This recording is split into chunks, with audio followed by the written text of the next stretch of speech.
In years, there's been a lot of controversy surrounding statues. The sculptures speak to who we honor, and in time we realize maybe those people don't deserve to be lauded. There's one category of statue that doesn't seem to attract too much anger, at least not yet. It's like being in the back room of a museum. These famous faces indicate this is not an exhibit on ancient history. These are iconic athletes. We didn't grow up passing a statue of Stan Mikita walking into Chicago Stadium or Gale Sayers outside Soldier Field. That all changes in November of 1994, the unveiling of the Michael Jordan statue. Was that the impetus for all this? The Michael Jordan statue? I call that Michael Jordan statue this studio's Statue of Liberty. And in fact, the Statue of Liberty of sports sculptures. The artists behind the Michael Jordan statue work in this old theater on a former Navy base. It's filled with remarkable people and poses, demonstrating the demand for their work. It's a trend that starts with them, putting athletic icons on a pedestal.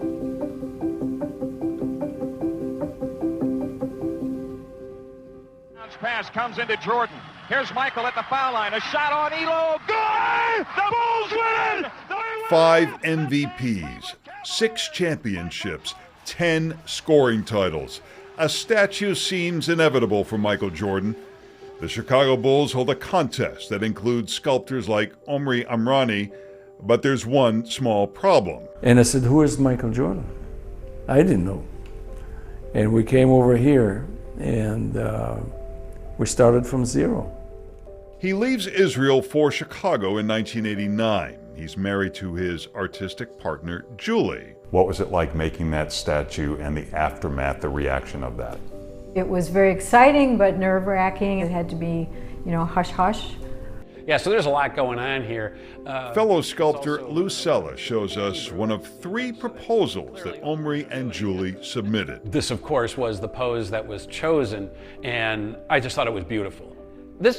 What else would you do? It seems like the obvious pose, right, that you think of when you think of Michael Jordan. Jerry West is the NBA logo. Michael Jordan is the Nike logo, the Air Jordan. Now, that's it. This was taken from the same mold that was used to create the bronze. So you are getting a rare look at Michael Jordan's sculpted face up close at eye level.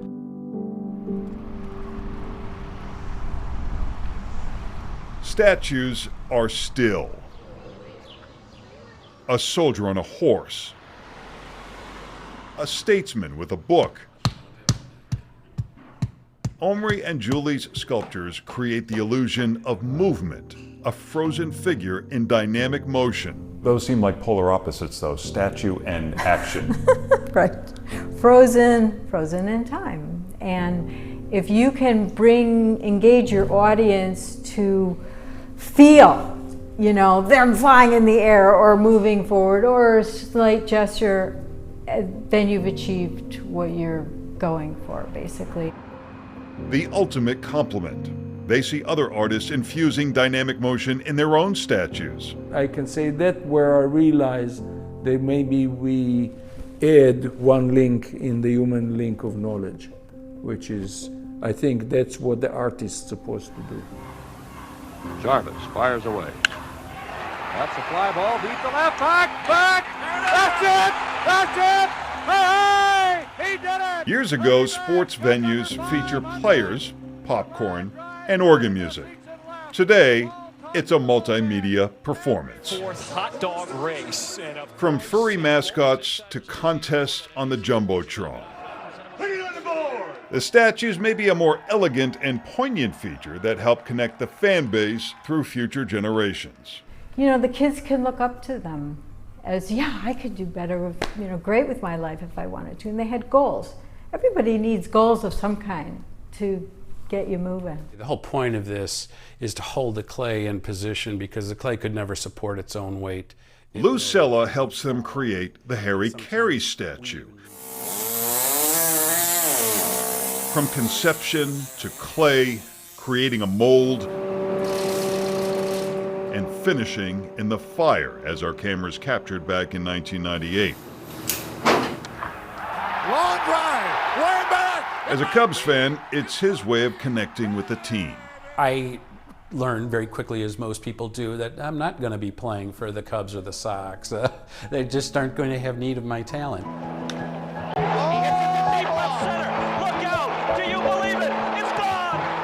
He realizes he'll never be Ryne Sandberg, but getting the opportunity to sculpt him may be the next best thing. He brings Sandberg's glove home to get every detail just right. I truly am happiest when I'm sculpting a baseball player. I'm having so much fun working on it, I could do it forever. 3, 2, 1, ignition. Now it belongs to the fans, which is what Ryne Sandberg has said every step of the way. It comes across that it means more to him as it relates to the fans than it does to himself. And that's what these become.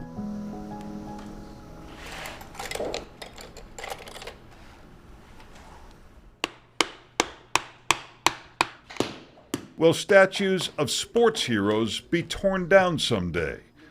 Perhaps a scandal in an athlete's personal life inspires future fans to rethink an icon's stature. I look at that and wonder sometimes what will history say about it later? Will somebody want to pull this one down?